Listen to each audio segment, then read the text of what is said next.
오늘 아주 강력한 가르침입니다. 오늘 이 메시지를 주님께서 사용하셔서 여러분의 삶을 축복하시기를 기도합니다.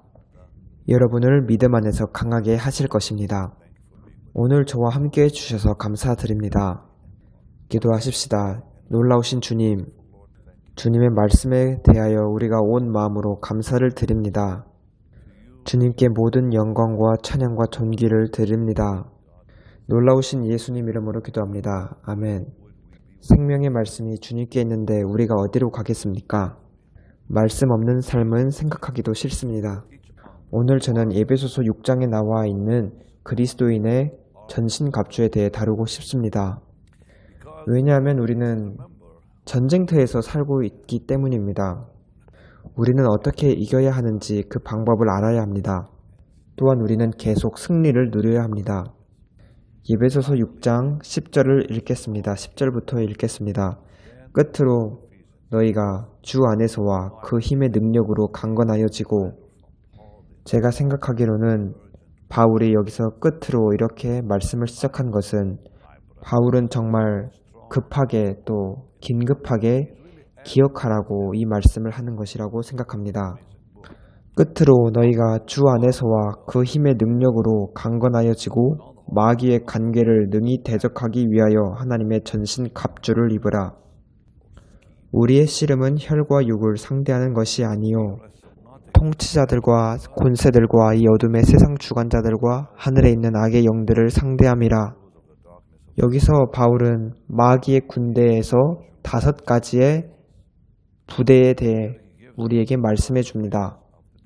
첫 번째는 우리의 씨름은 혈과 육을 상대하는 것이 아니요, 이것은 마귀를 의미합니다. 통치자들과, 세 번째 권세들과, 네 번째 이 어둠 세상 주관자들과, 즉 마귀가 사용하는 사람들을 의미합니다. 그리고 5번째는 하늘에 있는 악의 영들이라고 말합니다. 그러므로 하나님의 전신 갑주를 취하라. 이는 악한 날에 너희가 능히 대적하고 모든 일을 행한 후에 서기 위함이라. 여기서 에베소서 6장 12절에 바울이 사탄의 5개의 부대에 대해 말한 것은 참 흥미로운 부분입니다. 주님의 천사의 군대도 5개의 부대가 있습니다. 사탄은 항상 주님의 것을 베낍니다. 모방합니다. 하나님의 하시는 일을 모방합니다. 첫 번째는 스랍 천사, 두 번째는 그룹 천사, 네 번째는 내 생물과 같은 천사, 5번째는 일반 천사들입니다.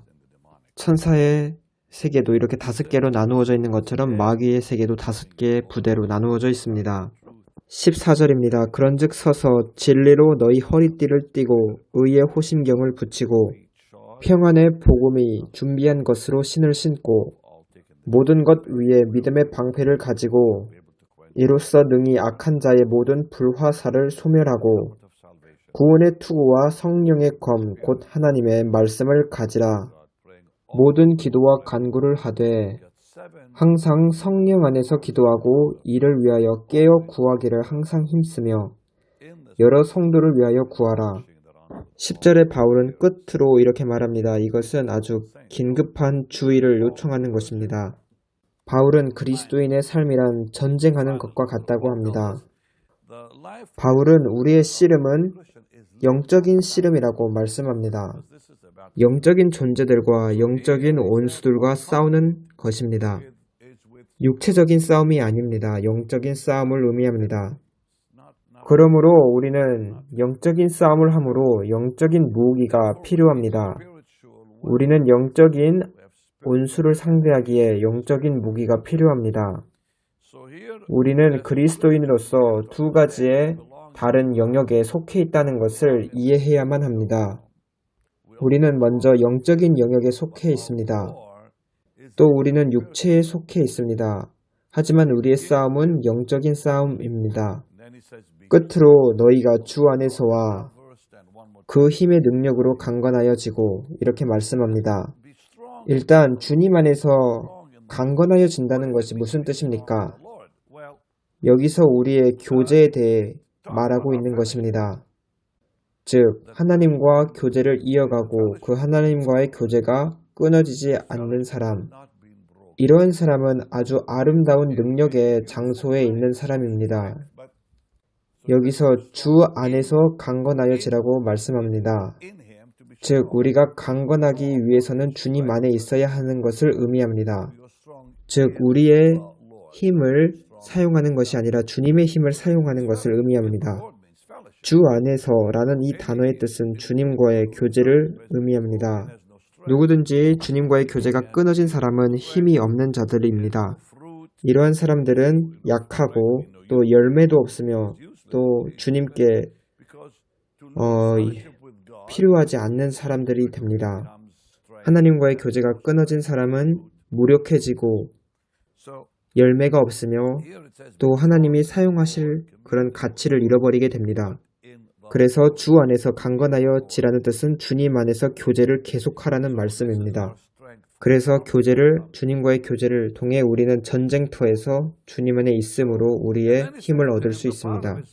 또 그 힘의 능력으로 강건하여 지라 이렇게 말씀하는데 이것은 우리가 하루도 빠짐없이 그 힘을 구해야 함을 의미합니다. 하나님께서는 우리에게 대량의 힘을 주시는 분은 아닙니다. 즉 일주일치를 한 번에 주시는 분이 아니라 하루치를 그때그때 하루마다 주시는 분입니다. 우리에게 일용할 양식을 주는 것과 마찬가지입니다. 즉 우리는 매일매일 주님과 하나가 되어야 하며 또 매일매일 교제를 지속해야 나가야 합니다. 주님과 매일매일 교제하는 것입니다. 어제 했던 것에 남은 걸로 나머지로 교제하는 것이 아닙니다. 하나님은 우리에게 일주일치 한 달치 대량으로 힘을 주시는 것이 아니라 매일매일 우리가 살아갈 수 있는 일상의 힘을 일용할 힘을 주십니다. 그 다음 우리가 주 안에서 그 힘의 능력으로 강건하여 진 다음에 즉 우리가 주님의 힘을 사용하고 주님의 능력을 사용할 수 있을 때 마귀의 간계를 능히 대적하기 위하여 하나님의 전신갑주를 입어야 합니다. 여기서 우리는 하나님의 전신갑주라는 말을 주목해야 하는데 이 전신갑주는 하나님이 우리에게 주시는 것이라는 것을 의미합니다.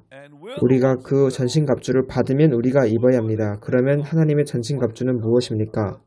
오늘 이 점에 대해 여러분과 나누겠습니다. 하나님의 전신갑주를 입으라고 말씀합니다. 전신갑주는 하나님이 주시는 거고 그 받은 전신갑주는 우리가 입어야 합니다. 하나님께서 우리를 위해 그것을 입혀주는 분은 아닙니다. 하나님은 우리에게 여기 전신갑주가 있으니 이것을 너가 입으라 이렇게 말씀합니다.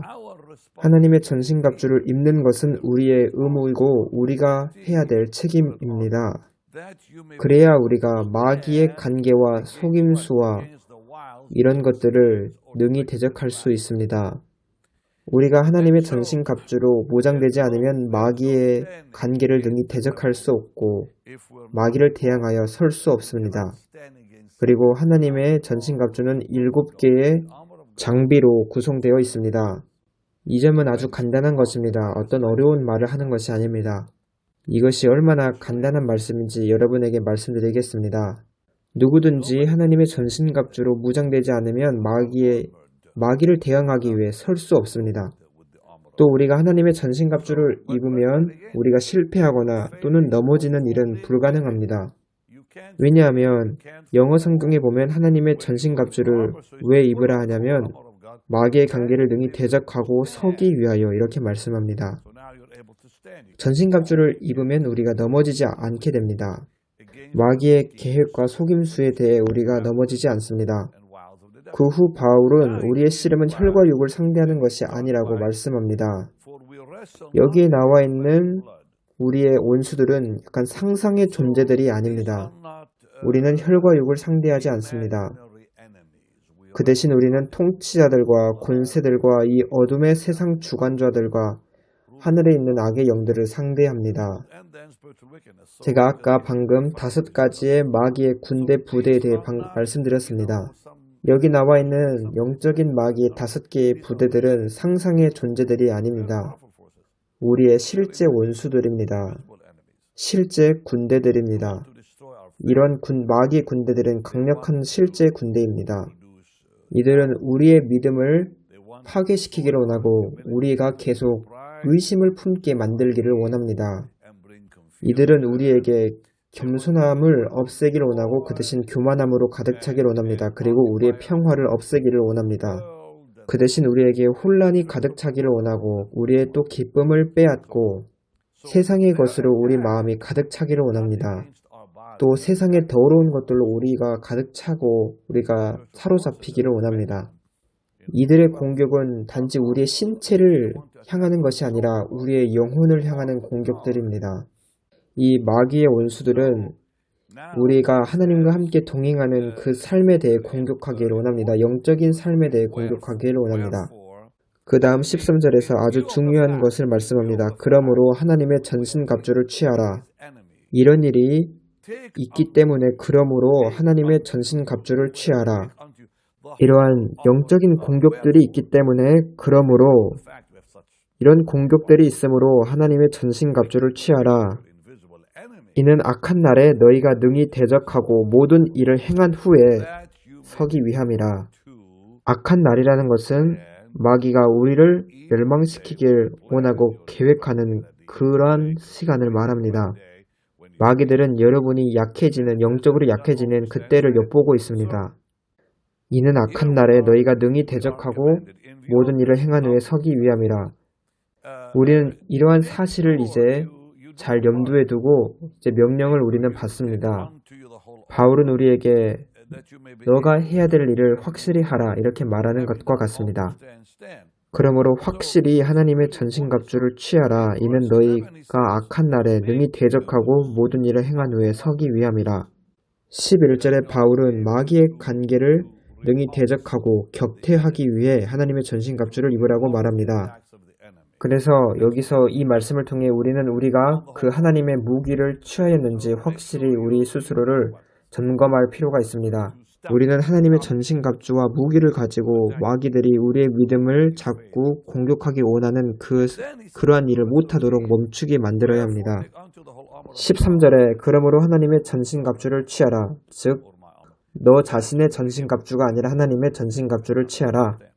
이는 악한 날에 너희가 능히 대적하고 모든 일을 행한 후에 서기 위함이라. 우리가 여기서 주목해야 될 부분이 있습니다. 이것은 우리가 서야 된다는 것입니다. 앞으로 전진한다는 것이 아닙니다. 여기서 우리는 전진하라 이렇게 듣지 않고 서야 한다 이렇게 말씀합니다. 이 말은 즉 하나님이 여러분에게 주신 땅을 장악하고 차지하고 있어라 이런 뜻입니다. 어떤 그리스도인들은 하나님이 자신에게 주지 않는 영역으로 나아가다가 자신이 원래 가지고 있던 그 영역에 황폐함을 가져오게 되는 경우가 있습니다. 아주 중요한 말입니다. 어떤 그리스도인들은 하나님이 그들에게 가라고 하지 않았는데 다른 영역으로 가다가 자신의 그리스도인의 생활을 망치게 되는 경우가 있습니다. 하나님께서 그 영토를, 그 영역을 당신에게 주실 때까지 기다리십시오. 그 다음에 받은 것을 지키십시오. 어떤 사람에게는 정말 복잡하게 들릴지도 모르지만 정말 간단한 말입니다. 하나님께서 우리에게 각자의 영역을 주셨습니다. 우리는 그 영역에 머물러서 그 자리를 지켜야 합니다. 하나님께서 주지 않으신 그 다른 영역으로 절대 나아가지 마십시오. 그렇게 하면 위험이 따릅니다. 하나님은 함께 가지 않으십니다. 민수기에 보면은 이스라엘 자손들이 12명의 정탐꾼을 보냅니다. 그리고 그곳에 정탐꾼들은 거인들이 있음을 발견합니다. 그래서 하나님은 이스라엘 자손들에게 그들의 부정적인 보고를 듣고 그러면 광야에 40년 동안 머물러 있어라 이렇게 말씀합니다. 그리고 너네들은 거기서 죽을 것이다. 하지만 그들은 하나님의 말씀을 무시하고 그 가나안 땅으로 들어가서 차지하려 했습니다. 하나님은 하지만 그들에게 같이 가지 않으셨습니다. 그들은 패배를 당하고 말았습니다. 우리는 이러한 경우를 성경에서 그리고 우리의 삶 속에서 자주 봅니다. 예전에 제가 아는 한 설교자는 하나님이 가라고 명령한 적이 없는 다른 지역으로 설교를 하러 갔습니다.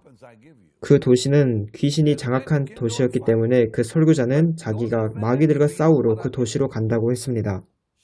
그는 하나님의 명령 없이 그 도시의 악한 영들과 싸우러 가다가 그는 패배당하고 말했습니다. 사역도 잃고 모든 것을 잃게 되었습니다. 왜냐하면 그는 그 영역을 하나님의 전신갑주를 입지 않은 채 그 전쟁터로 나아갔기 때문입니다. 그래서 하나님은 우리에게 각자의 영역을 주시고 우리는 거기서 하나님의 전신갑주, 올바른 장비를 입어야 합니다. 그리고 하나님의 무기를 받고 우리가 이제 나아가서 싸워야 합니다. 그 후에 싸워야 합니다. 하지만 하나님께서는 내가 너에게 준 것 그 이상으로 나아가지 말라라고 말씀하십니다. 하나님은 서라 이렇게 말씀합니다. 나아가라 이렇게 말씀하지 않으십니다. 하나님은 우리에게 너에게 속하지 않은 그 영토에 가서 마귀와 싸우려 나가지 말라 이렇게 말씀합니다. 저는 오늘 이 말씀을 정말 들어야 할 사람이 있음을 알고 말하고 있습니다. 저의 사위 마이클은 저에게 어떻게 하면 사역이 장수할 수 있는지 물어보았습니다. 저는 3가지의 답변을 주었습니다. 첫 번째는 마음에 하나님의 말씀을 위한 아주 큰 저수지를 만들어서 그곳에 말씀으로 가득 채워라. 그러면 삶에 문제가 있을 때 말씀을 통해 어디서 어떻게 가야 하고 어떻게 해결할 수 있는지 하나님이 지혜를 주실 것이다. 두 번째는 너 안에 있는 말씀을 통해 예수님과 계속 붙어 있으라. 세 번째는 너의 부르심에 머물러 있어라. 그 이유는 우리가 그 부르심에 있을 때 우리의 보호도 함께 있기 때문입니다. 우리가 그 부르심 안에 있지 않고 다른 곳으로 나아간다면 우리가 전에 만나보지 못했던 마귀들과 싸우게 될 것입니다. 우리의 영역을 떠나면 우리는 죄에 빠지게 될 겁니다. 우시아 왕에도 일어났고 사울 왕에게도 이렇게 일어났습니다. 그들은 하나님이 주신 그 자리에서 벗어나 죄를 지음으로 멸망당했습니다. 여러분도 하나님이 주신 그 부르심을 떠나지 마시고 하나님이 주신 그 영토 안에 머물러 있으십시오. 그 자리에 굳게 서서 다가오는 마귀들을 내치십시오. 그 다음 그런즉 서서 진리로 너희 허리띠를 띠고, 이것은 첫 번째 장비입니다. 허리를 띈다는 게 무슨 의미일까요? 고대에서는 사람들은 긴 이해복을 입었습니다.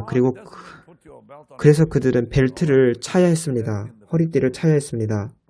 그래서 그 긴 옷 때문에 자신들이 일하거나 걸어다닐 때 넘어지지 않기 위해 허리에 허리띠를 둘러 맨 것입니다. 베드로는 우리의 허리는 영적인 허리는 생각이라고 마음이라고 말합니다. 즉 우리 머리에 정신에 정신적인 띠를 띠라는 뜻입니다. 함께 베드로전서 1장 13절을 보겠습니다. 그러므로 너희 마음의 허리를 동이고 근신하여 예수 그리스도께서 나타나실 때에 너희에게 가져다 주실 은혜를 온전히 바랄지어다. 이제 이 말씀을 염두에 두시고 다시 예배소서로 돌아가겠습니다. 우리는 이 베드로 전서 말씀을 통해 우리가 벨트를 허리띠를 맨다는 것이 우리의 마음의 허리를 동인다는 것으로 이해했습니다. 6장 14절에 그런즉 서서 진리로 너희 허리띠를 띠고, 즉 우리 마음의 허리, 생각의 허리띠를 띠라는 말입니다. 이 점은 아주 중요하니까 우리가 이제 이 점에 대해 나누겠습니다. 그런즉 서서 진리로 너희 허리띠를 띠고, 진리가 무엇입니까? 하나님의 말씀입니다. 예수님께서 요한복음 17장 17절에 아버지의 말씀은 진리이니이다 이렇게 말씀하셨습니다. 그래서 하나님의 말씀이 우리를 지배해야 합니다. 하나님의 말씀이 우리의 생각과 우리의 마음을 지배해야 합니다. 이것이 하나님의 전신갑주의 첫 번째 장비입니다. 하나님의 말씀이 여러분의 생각과 마음을 지배하게 하십시오. 왜냐하면 마귀는 거짓말쟁이이기 때문에 우리는 진리로서 마귀를 패배시킬 수 있습니다. 우리 마음과 생각 속에 있는 하나님의 말씀으로 마귀를 패배시킬 수 있습니다. 그래서 우리가 우리의 생각을 하나님의 말씀으로 새롭게 해야 합니다. 이것이 우리가 첫 번째로 해야 될 일입니다. 그래서 사탄은 하나님의 말씀으로 마음과 생각이 충만한 자를 통제할 수 없습니다. 왜냐하면 바울은 진리로 너희 허리띠를 띠라고 했기 때문입니다. 즉 마음의 허리를 진리로 띠라 이렇게 말씀했습니다. 하나님의 말씀이 진리인데 그 진리로 하나님의 말씀으로 우리 생각을 채워야 합니다. 그러면 마귀는 아무도 이길 수 없을 것입니다. 진리를 가진 자는 아무도 마귀에게 지지 않습니다. 성경도 내 백성이 지식, 즉 진리가 없어서 망하느니라 이렇게 말씀합니다. 시편 51편 6절을 보면 하나님께서는 우리 마음의 진실함, 진리를 원하신다고 적혀 있습니다. 하나님은 우리 삶에 진리가 있는지 없는지 보십니다. 우리는 삶의 진리를 가지기 위해서 우리는 먼저 마음으로부터 생각으로부터 시작해야 합니다. 하나님의 말씀으로 우리의 생각을 가득 채워야 합니다. 이것이 바로 제가 여러분에게 매일 하나님의 말씀인 성경을 읽으라고 권하는 이유입니다. 여러분 성경을 장으로 끊어 읽지 마시고 성경의 생각을 따라 읽으십시오. 생각이 멈추는 곳에서 멈추시고 처음 읽었던 곳에서부터 다시 그것이 무슨 의미를 가지고 있는지 다시 생각하십시오. 성경의 생각을 우리가 묵상할 때 그 영양분이 우리 마음으로 내려가게 됩니다. 시편에도 복 있는 사람은 하나님의 말씀을 주야로 묵상한다고 합니다. 이들은 시냇가에 심은 나무같이 번성하게 됩니다. 우리가 말씀을 읽는 것은 정말 중요한데 우리가 그 말씀의 생각을 읽는 것이 정말 중요합니다. 성경의 생각이 멈추는 곳에서 멈추시고 다시 돌아가서 복습하십시오. 묵상하십시오. 그 다음에 이어 다음 장으로 나아가십시오. 이러한 작업은 여러분의 마음을 하나님의 말씀으로 가득 채우게 될 것입니다.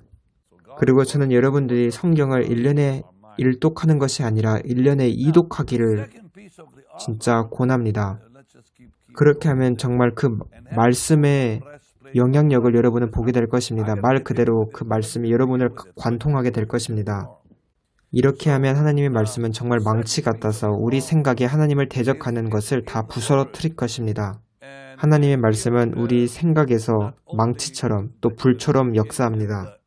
다음으로 의의 호심경을 붙이라고 말씀합니다. 두 번째 장비입니다. 의의 호심경 또한 말씀을 상징합니다. 이제 머릿속에 생각에 있는 하나님의 말씀과 우리 영혼의 마음에 말씀이 가득 차게 되어 두 개가 연합되게 됩니다. 우리가 머리의 생각으로 하나님의 말씀을 묵상하고 계속하게 되면 그것이 마음으로 들어가게 됩니다. 그렇게 되면 하나님의 의로우심이 우리 마음속에 빛을 비추고 나타나게 됩니다.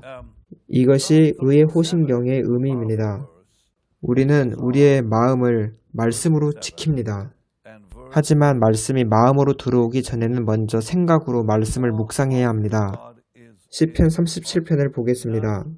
31절입니다. 그의 마음에는 하나님의 법이 있으니 그의 걸음은 실족함이 없으리로다. 여러분들이 정말 미끄러지지 않고 넘어지지 않는 그곳에 서서 강하게 있기를 원한다면 먼저 여러분의 생각에 말씀으로 가득 채우시고 그 다음에 마음에 말씀을 채우십시오. 제가 아까도 말했지만 하나님의 전신갑주는 하나님이 우리에게 제공하십니다. 하지만 그것을 우리는 받아서 취하고 입어야 합니다. 우리가 말씀을 우리 생각에 채워야 합니다. 우리 마음에 그리고 말씀을 채워야 합니다. 하나님께서는 이스라엘 자손들에게 만나를 주셨습니다. 하지만 그 만나를 이스라엘 자손 텐트 바로 문 앞에 가져다 주시는 것은 하나님의 의무가 아니었습니다. 그들이 직접 나가서 찾았어야 합니다. 그래서 그들은 매일 아침 만나가 있는 곳으로 직접 가야 했습니다. 하나님께서는 아무것도 우리에게 강제로 하시는 분이 아닙니다. 하나님께서 우리에게 주시면 우리가 그것을 찾고 그리고 우리가 사용해야 합니다. 우리가 하나님이 주신 것을 찾고 그 다음에 먹고 또 입고 또 받아들여야 합니다. 이것이 주님이 일하시는 방식입니다. 그리고 하나님은 우리를 접시채, 대접으로 우리를 채우시는 분이 아니라 한 스푼, 한 숟가락씩 우리를 채우십니다. 여러분이 이해하고 다룰 수 있는 그 양만큼 우리는 한 숟가락씩 먹습니다. 여러분이 받아들일 수 있을 만큼 말씀을 읽으십시오. 그리고 오늘 받은 말씀 안에 굳게 서십시오. 어제의 말씀 안에 서지 말고 오늘 받은 말씀에 굳게 서십시오. 하나님은 이런 말씀을 통해 우리에게 빛을 비추시는데 우리는 이러한 현재의 빛 가운데 살아가야 합니다. 과거에 비춘 빛 가운데 사는 것이 아닙니다. 우리가 어제 먹은 음식으로 오늘 사는 것이 아닌 것처럼 오늘 먹은 하나님의 말씀으로 하루를 살아야 합니다. 그래서 제가 여러분에게 매일 말씀을 읽으라고 말하는 것입니다. 여러분이 말씀을 읽을 때 하나님이 그 말씀을 여러분에게 주십니다. 그 후에 여러분은 그 받은 말씀 안에서 하나님과 동행하게 됩니다. 그래서 의의 호신경은 하나님이 우리에게 주신 말씀을 통해 만들어지는 그 의를 말합니다. 그래서 하나님은 우리 속에서 그분의 삶을 사시게 됩니다. 그 십자가의 역사가 말씀을 통해 우리 속에서 생생하게 살아나게 됩니다.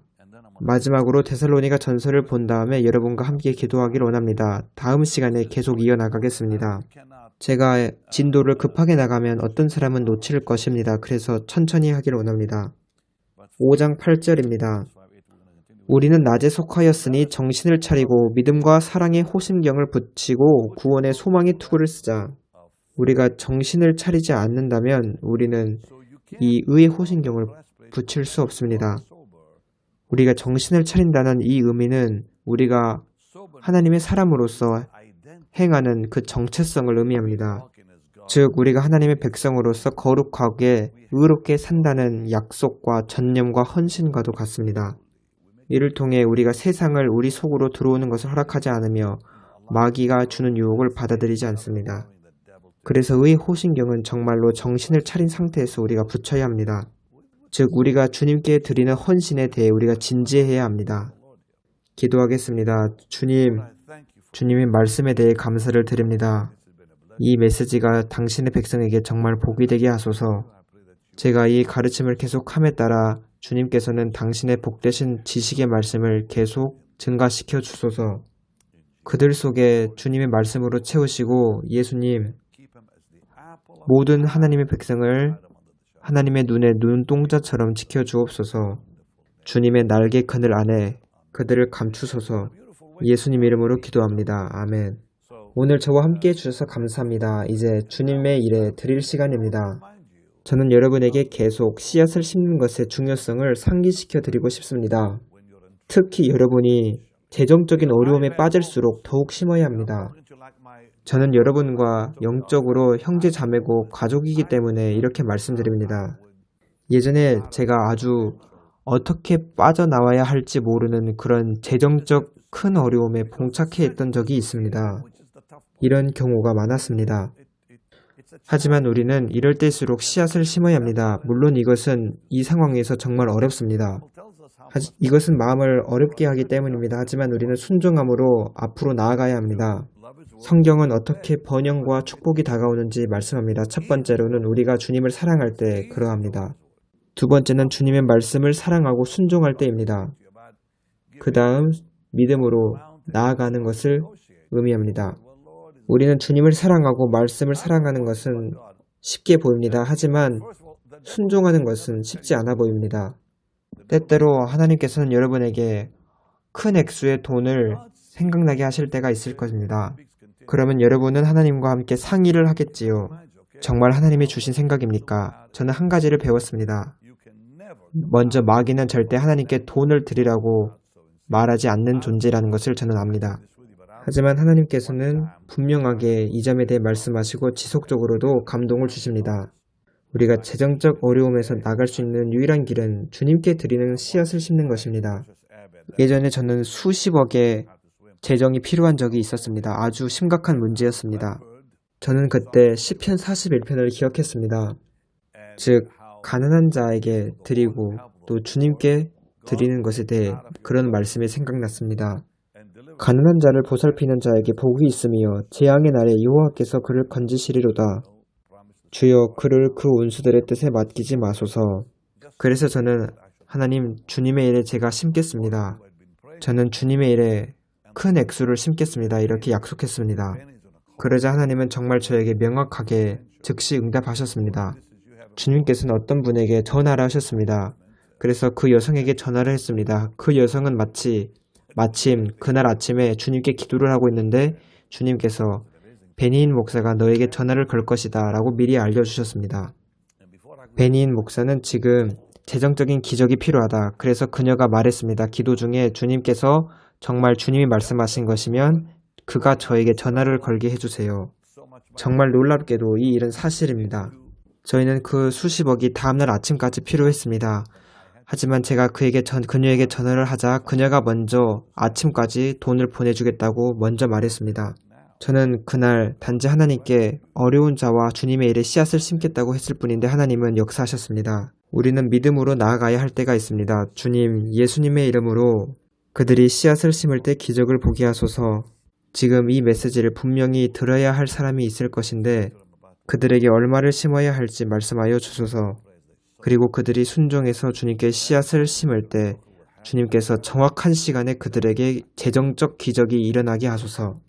예수님 이름으로 강하신 이름으로 기도합니다. 아멘. 여러분들은 이제 베니인 홈페이지에 가시거나 또는 BHM45777로 문자를 보내주시면 됩니다. 저는 다음 시간에 우리가 모두 필요로 하는 이 놀라운 가르침을 계속 이어나가겠습니다. 여러분 모두에게 많은 사랑을 드립니다. 다음에 뵙겠습니다.